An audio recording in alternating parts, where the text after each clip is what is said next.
40일 후에 니누에는 무너질 거다. 40일 후에 니누에는 무너질 거다.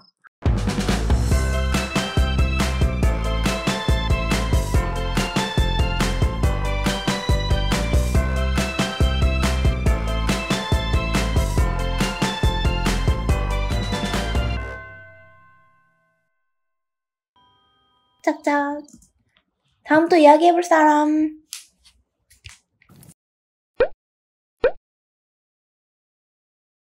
다음은 내가 얘기를 해볼게.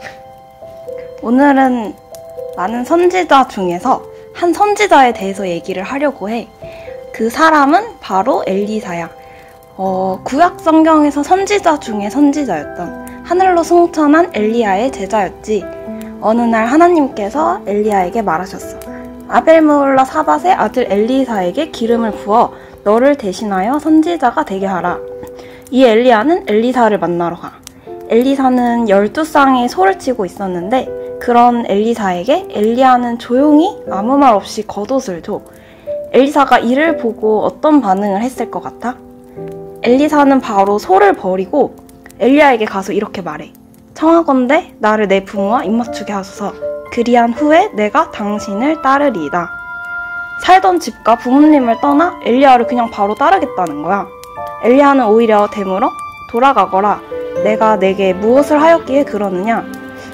정말 옷만 엘리사에게 준 엘리야였는데 엘리사는 바로 소의 기구를 불살르고 소를 다 잡아 삶아 이웃들에게 주어 먹게 하고 엘리야를 따르게 돼. 이 부분에서 엘리사의 빠른 순종을 볼 수 있는 것 같아.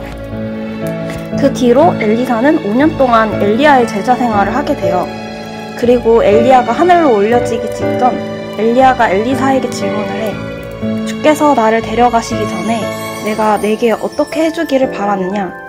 만약 이런 질문을 했다면 어떻게 대답했을 것 같아? 표준세 번역에 의하면 엘리사는 이렇게 말해. 스승님이 가지고 계신 능력을 제가 갑절로 받기를 바랍니다.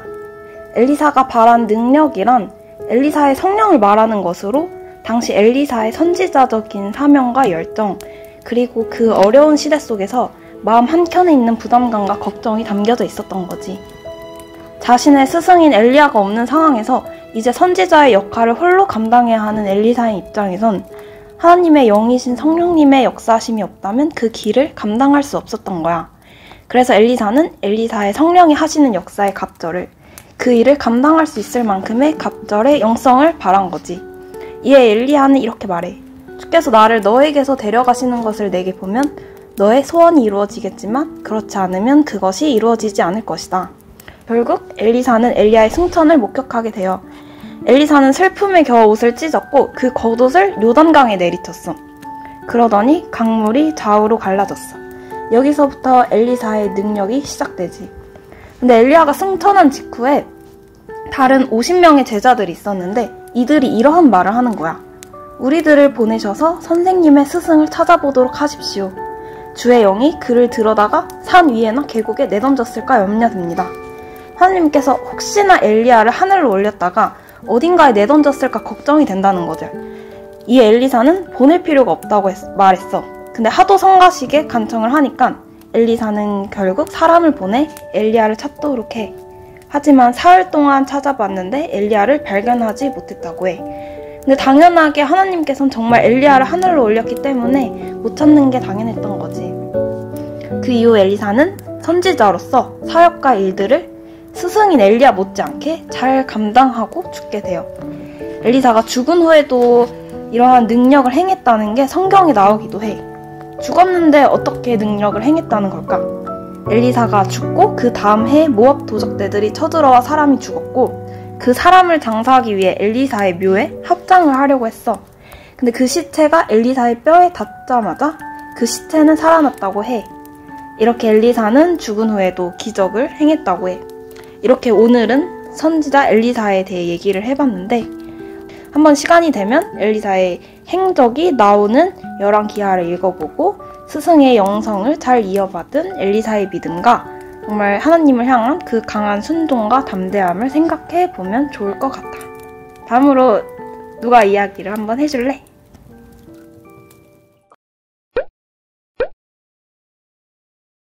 그러면은 이번에는 내가 한번 얘기를 해볼게. 내가 할 이야기는 이스라엘에 살았던 요나라는 선지자에 대한 이야기야. 이 선지자라 함은 하나님의 뜻을 사람들에게 전하는 사람이었어요. 그래서 이 요나에 대한 이야기는 하나님께서 요나에게 명령하신 그 명령으로부터 시작해. 하나님께서는 요나에게 아수르라는 나라의 수도 니느웨에 가서 니느웨의 악한 행동들이 하나님 앞까지 들리니까 그곳에 심판이 있을 것이다 라고 전하라고 명령을 했어요. 아수르라는 나라는 매우 나쁜 짓을 하고 아주 잔인한 민족이었어. 그런데 요나는 이 하나님의 명령을 피했어. 왜 하나님의 명령을 전해야 하는 선지자인 요나가 이렇게 하나님의 명령을 피하는 걸까? 아직은 잘 모르겠는데 조금만 더 이야기를 들어보자. 요나는 다른 지역으로 그래서 도망을 가려고 했어. 니느웨와 정반대 방향이었던 그곳으로 향하는 배를 타. 근데 이때 하나님께서는 바다에 큰 풍랑을 일으켜서 그래서 배 안에 있는 사람들은 겁에 질려서 각각 자신들이 믿는 신들한테 부르짖으며 배의 물건들을 바다에 버렸어. 요나는 무엇을 하고 있었을까? 요나는 그때에 배 밑에서 자고 있었어. 이 상황을 좀 외면하고 있었지. 이때 선장이 요나와 다른 사람들을 모아서 누구 때문에 이 일이 일어났는지 제비를 뽑아봅시다 하면서 제비를 뽑았는데 요나가 나오게 되었어. 하나님께서 요나를 돌이키기 위해서 이러한 풍랑을 일으켰던 거야. 그러자 요나는 자신을 천지를 지으신 여호와 하나님의 선지자라며 자신을 밝히고 자신이 여호와를 피했기에 이러한 일이 일어났다고 이제 자신을 바다에 던지면 바다가 잠잠해질 거라고 얘기를 해. 그런데 선장이 생각했을 때 요나가 그렇게 되면 죽게 될 것 같은 거야. 그래서 요나가 걱정이 돼서 선장은 어떻게든 배를 육지로 노를 저어보려고 애쓰고 애썼어. 그러나 도저히 배는 움직이지 않자 결국 요나의 말을 따라 요나를 하나님께 바치기로 해. 그러자 정말 바다가 잠잠해졌어. 그럼 이제 요나는 어떻게 됐을까? 그렇게 요나가 바다에 던져진 그때 하나님께서는 큰 물고기를 미리 예비해 두셔서 요나를 삼키게 하셨어. 이제는 물고기 뱃속에서 요나는 하나님께 기도를 드려. 자신의 어려움에서 구원해 주시는 하나님께 이제는 순종하겠습니다. 요나는 기도를 드렸어. 그러자 물고기는 3일 만에 요나를 육지에 뱉어 놓았어. 이제 하나님께서는 다시 요나에게 니느웨로 가서 하나님께서 요나에게 전하는 말을 외치라고 명령하셨어. 요나는 이제서야 정말 니느웨로 가. 그런데 요나는 둘러보려면 사흘이나 걸리는 큰 성읍이었던 니느웨를 하루 만에, 정말 단 하루 만에 돌아다니면서 이렇게 외쳐. 40일 후에 니느웨는 무너질 거다. 40일 후에 니느웨는 무너질 거다. 그런데 이렇게 굉장히 짧은 외침에 니느웨 사람들은 신기하게도 그 말씀하신 하나님을 믿게 되는 거야. 그래서 백성부터 시작해서 그곳의 왕은 모든 사람과 짐승에게까지 금식을 하고 베옷이라는 불편한 옷을 입으면서 하나님을 부르짖으라고 왕이 명령을 해. 그리고 또 지금껏 팽배해왔던 폭력과 악한 길에서 돌이키라고 명령을 하셔. 그러자 하나님께서는 그들의 진실된 반성을 보시고는 그들에게 예정했던 재앙을 내리지 않기로 마음을 바꾸셨어. 그랬더니 이제는 우리의 주인공 요나, 이 상황을 매우 못마땅하게 생각했어. 그러자 요나는 이제 그동안 왜 하나님의 말씀을 피했는지 하나님께 얘기를 해. 바로 하나님께서 니느웨가 그렇게 악했지만 이제 한번 돌이키면 분명 다시 심판을 하지 않을 줄 알고 그래서 그 명령을 피한 거였어. 니느웨 사람들은 사실 이스라엘 사람들의 원수 같은 사람들이었거든. 그래서 이제 자신을 죽여달라면서 불평을 해.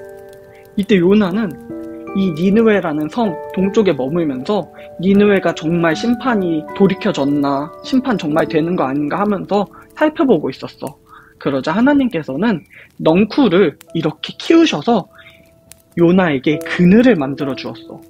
요나는 그 떼양볕에 있었다가 시원한 그늘이 생기니까 너무 기분이 좋았어. 그런데 하나님께서는 다시 그 넝쿨을 없애버리셨어. 그러자 다시 그 뜨거운 햇볕들을 바로 맞게 되는 거야. 요나는 이제 다시 하나님께 자신은 이제 죽은 것이 더 낫다면서 불평을 하기 시작해.